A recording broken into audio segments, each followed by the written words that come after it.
Bom, eleições 2020, né? A Acústica FM tem um gosto, um prazer de falar sobre eleições ao longo dos anos, cobertura, fizemos boca de urna, tudo que nós podemos fazer sobre eleições é importante. Agora, cada ano que tem eleição, há uma legislação nova, né, Valesca? Cada uma há uma eleição nova, muda esquema, judiciário muda, o Congresso muda, para atender aos interesses, como disse o meu amigo Brizola, aos interesses de alguns. Mas, para falar sobre isso, estou com o Luca Lazari, que é advogado, especialista em direito e eleitoral também. Bate um papo comigo nesse momento para entender o seguinte, doutor. De novo, agora estavam tentando diminuir o número de partidos no Brasil. Agora encontraram um negócio de federação dos partidos. O que é isso? Explica para a nossa comunidade aqui de ouvintes. Bom dia. Bom dia, satisfação participar do programa. A federação de partidos, resumindo de forma que todo mundo compreenda, é uma união temporária entre dois ou mais partidos que, durante um período determinado, no caso da lei aprovada pelo Congresso Nacional e julgada pelo Supremo Tribunal Federal como uma lei constitucional, ou seja, como uma lei válida, essa união será de 4 anos, ou seja, por 4 anos, os dois, ao resolverem se federar, atuarão como se o único partido fosse. Então, portanto, pegando o gancho do início da tua fala, essa lei não chega a ser contraditória com a tentativa de diminuição do número de partidos, porque ainda que os partidos federados eles somem esforços para conseguir passar a cláusula, eles, por esse período de 4 anos, vão atuar como se o único partido fosse. Certo, mas deixa eu entender. Eles estarão obviamente coligados. Estamos com um problema, um delayzinho na tua conexão aí, para ver se a gente... Mas, por exemplo, eu sou do partido do Grêmio, o partido do Inter se juntaram para fazer uma federação dos partidos. Eu, quando me inscrever para a eleição, eu vou dizer, olha, eu sou da Federação Grenal. E durante 4 anos, então, eu tenho que conviver com os gremistas e colorados durante esse período. Eu não vou poder me separar deles, eu não vou poder sair do Inter ou sair do Grêmio, porque eu vou estar sob um guarda-chuva da Federação Grenal. É mais ou menos isso? Exatamente. Então, esses partidos, por exemplo, no Congresso e nas câmaras de vereadores, nas assembleias legislativas, a gente sabe que cada partido tem um líder.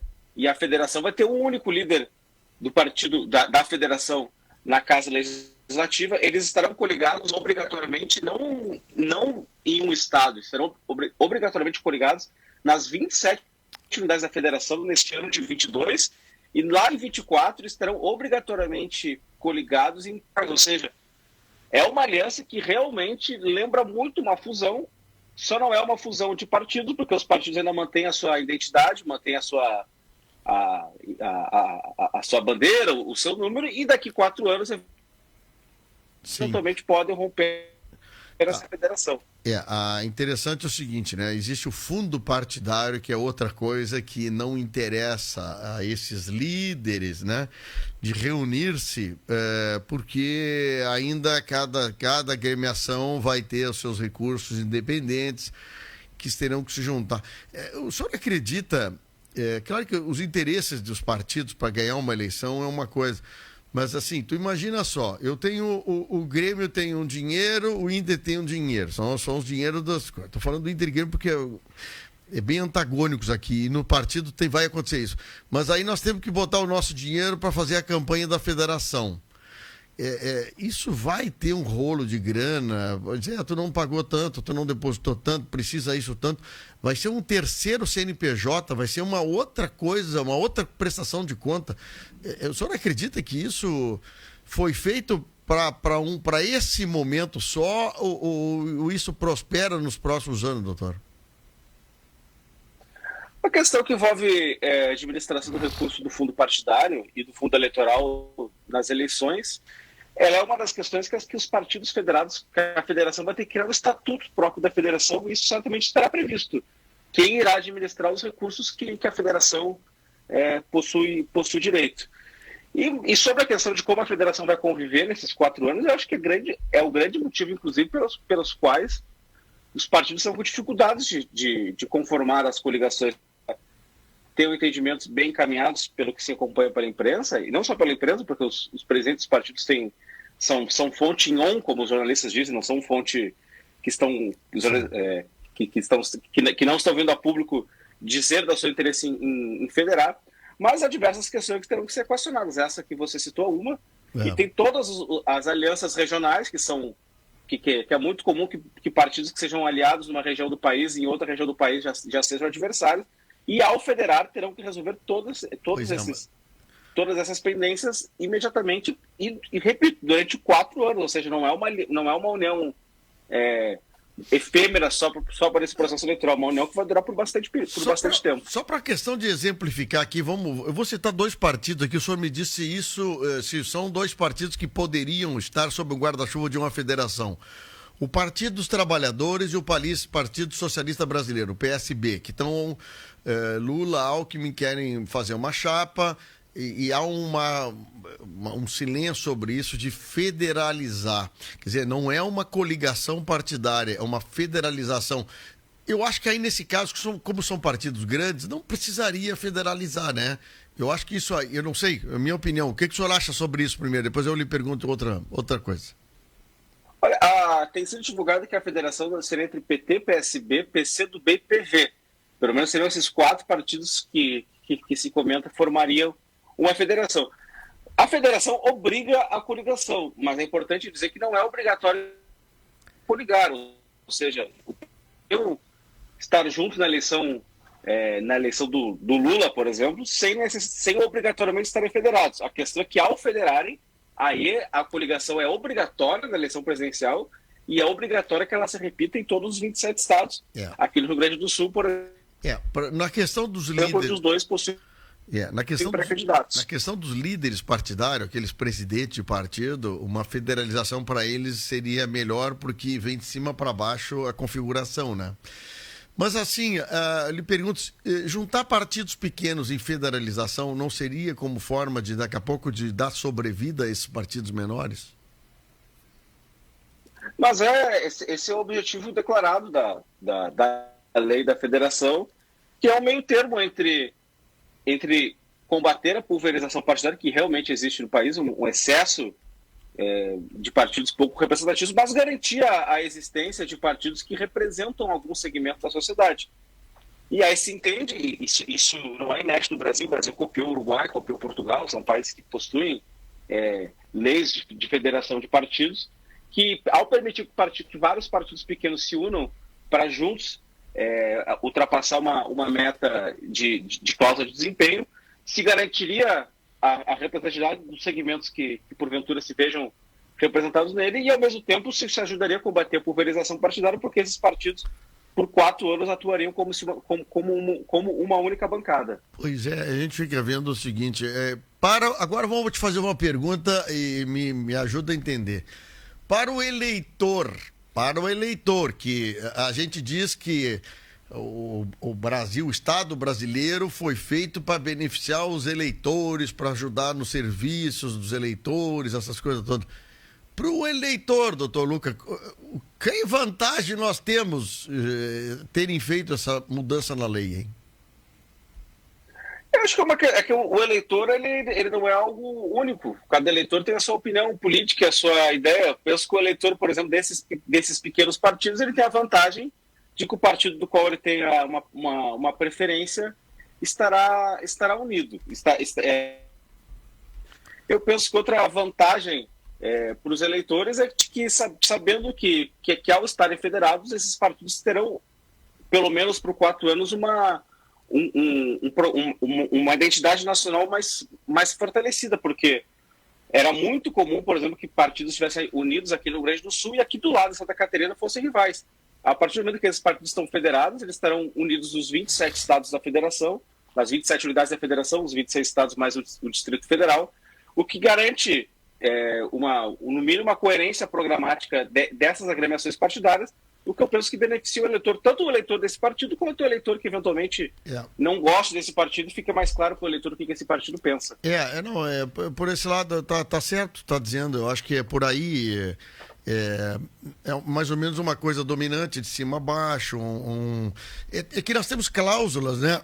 Projetos e leis que são muitas vezes trabalhadas ou a favor ou contra no Congresso, que existe contradições dentro do próprio partido, né? Por exemplo, agora vem lei ambiental aí dos agrotóxicos, não sei o quê. Vamos imaginar que o Rio Grande do Sul, o Partido Progressista seja a favor, vamos botar isso. Já os progressistas de São Paulo, do Rio de Janeiro, que não plantam quase nada, são contra. E aí há um racha partidário sem estar constituído numa federação. Hoje existe isso, né? Dentro do próprio partido já tem essas divisões impressionantes, né? Existe, e o deputado não é obrigado a seguir a orientação do seu líder partidário. Cada partido tem seu líder, o líder tem prerrogativas como líder de partido, mas na hora do voto, o deputado vota conforme a sua consciência. O partido eventualmente tem meios de puni-lo se entender que ele votou de forma diversa como o partido pretendia, mas isso, como você bem colocou, isso já acontece hoje sem federação, com federação certamente vai acontecer mais. É bem isso aí. De partidários não terem a sua base inteira de deputados votando conforme a sua orientação. Nós tivemos aqui no Rio Grande do Sul, né, deputados que foram expulsos por não ter votado de acordo com a direção partidária no Brasil, né? Coisas assim graves, né? Eu me lembro Luciana Genro, teve o Cherini, teve vários deputados assim, que eu estou me lembrando assim, que foram expulsos das suas agremiações, mesmo sendo longos defensores da sigla, né? Mas eu acho também que, por um lado, né, doutor Lucas, tem que haver, a gente como eleitor, a gente tem que saber o seguinte, como é que o partido, que a gente não fala em partido, infelizmente, né? Como o partido do meu candidato trabalha, pensa, né? E eu sei que essas expulsões são coisas graves, são coisas que tu acaba, tirando um companheiro de longa data da sigla. Mas eu acho que essa questão de ter uma linha de trabalho, uma linha de pensamento, no Brasil está faltando muito nos partidos, né? Porque aqui no Rio Grande do Sul o partido tal trabalha assim, já em Santa Catarina é completamente diferente. Falta essa identidade partidária, como democrata, republicano, essas coisas, né? O Brasil é uma miscelânea de informações diferentes, né? Pode parecer contraditório, mas eu acho que não é contraditório. Acho que, inclusive, o Brasil tem uma pulverização partidária, você tem muitos partidos com representação no Congresso, mas tem pouquíssimos partidos com identidade política, de que o eleitor identifique nesse partido um representante das suas ideias. E aí, como são poucos os partidos que o eleitor identifica como representante das suas ideias, acaba tendo muitos partidos porque o partido acaba sendo algo não irrelevante para o eleitor, mas secundário para o eleitor na hora de decidir o voto. O partido é só mais um elemento que ele leva em consideração na hora de decidir o voto. Eu acho que isso aí é uma coisa super interessante de gente conversar, porque nós estamos chegando aí numa véspera de eleição. Por exemplo, aqui, né? Nós estávamos falando agora há pouco do Eduardo Leite. O governador queria participar pelo PSDB na majoritária para eleições presidenciais. Aí o partido não deu para ele, deu para o Dória. Agora, existe uma possibilidade, e aí que eu chamo a atenção, dele ir para o PSD, né? Do lado do Kassab. E aí ele se candidatar pelo PSD. Mas o Eduardo Leite pertence até hoje a um partido. Daqui a pouco ele troca de partido para se candidatar, né? Quer dizer, o eleitor tinha no PSDB um partido, partido que sei o quê, mas daqui a pouco o líder dele está num outro partido. O Bolsonaro é a mesma coisa, né? O presidente Bolsonaro, por vários motivos aí, não vamos vir à tona, mas ele está se filiando num partido que não foi o que elegeu ele na outra eleição, mas ele está sendo um líder como o Eduardo Leite, trocando. Vamos imaginar que o Eduardo Leite não está confirmado, mas troca de partido para se candidatar. Quer dizer, tudo aquela constituição partidária que tinha no partido que o Bolsonaro se elegeu, que o Eduardo se elegeu, na outra eleição muda. E o eleitor fica para um pouquinho, mas o PSDB é o partido que defende os pobres, defende os ricos, defende os pretos, defende os brancos. Agora vai para outro partido, e o que o outro partido defende, né, doutor? É difícil a gente entender um pouco esse negócio. Infelizmente o Brasil tem poucos partidos com longevidade, né?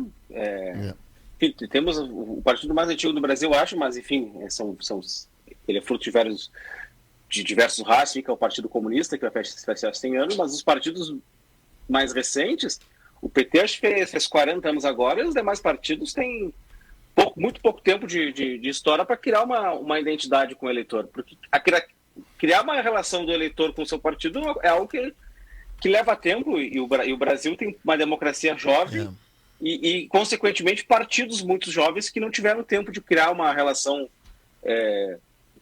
programática com o eleitorado. Então, isso é um problema da nossa democracia que eu, infelizmente, não acho que se resolva com lei, acho que se resolve mesmo com o passar da história. Mas olha, eu vou te ser muito franco, eu já participei de 2 partidos na minha vida, tá? Entrei no PL, na época que tinha em Camaquã, que era o Partido Liberal, fui candidato por esse partido, ganhei a eleição, fui vereador. No meio do meu trajeto, o partido se criou, se fundiu e chamou... o PL, o PFL. Aí foram pro PFL, depois trocaram para Democrata, entende? E agora é a União Brasil. E agora a União Brasil. Então tu tem um problema assim de identidade, né? Então é uma coisa complicada para o eleitor. Mas o senhor acha que isso existe chance do Brasil, dos políticos, se identificarem ou tentarem produzir, olha, tipo assim como o Novo, que entrou agora há pouco, né, o mais novo deles. Olha, nós somos a favor disso, uma linha mais clara para o eleitor. Dizer, olha, o doutor Lucas quer ser do Novo porque o Novo defende privatização. Olha, eu quero ser do tal partido porque ele defende estatização. Coisas mais claras. Será que a gente consegue isso no ambiente, doutor Lucas? Que a gente está caminhando para isso. Eu penso. Acho que cada vez mais o eleitor não vê diretamente partidos, mas vê campos políticos. O eleitor, ele, de certa forma, ele vê e exige do seu candidato posicionamento sobre qual... Bom, a gente passou agora por eleições municipais que no Brasil inteiro os candidatos tinham que se manifestar como eles pensam, qual era a opinião deles sobre o governo federal, que já demonstrava que o eleitor exigia, de certa forma, um posicionamento político, ainda que não um posicionamento partidário. O eleitor não queria seguir necessariamente uma linha partidária, mas queria seguir uma linha política, tanto se fosse de oposição quanto de apoio ao governo federal, o que mostra que o eleitor está cada vez mais leve em consideração situações como essa, e a consequência é que os partidos, para se fortalecerem, também tendo a necessidade de serem mais claros programaticamente para os eleitores. Pois é. Olha, tomara que a gente... Vamos conversar mais vezes aí durante o ano, porque vai ser um ano complicado para todos nós aí. E esse é o doutor Lucas Lazari, advogado especialista em direito eleitoral. Eu tenho em Camaquã um amigo que é Lazarim, tem um N no final. Possivelmente seja parente, certamente é parente, mas os Lazares, eles se espalharam bastante pelo estado, mas certamente é parente, sim. Daqui a pouquinho, na hora de registrar, botaram o Nzinho no ramo de alguém. É provável. Doutor Lucas, obrigado por atender a Acústica FM aqui em Camaquã. Um bom trabalho pro senhor e agradeço a atenção, tá bem? Obrigado. Forte abraço. Obrigado. Pois é uma coisa legal.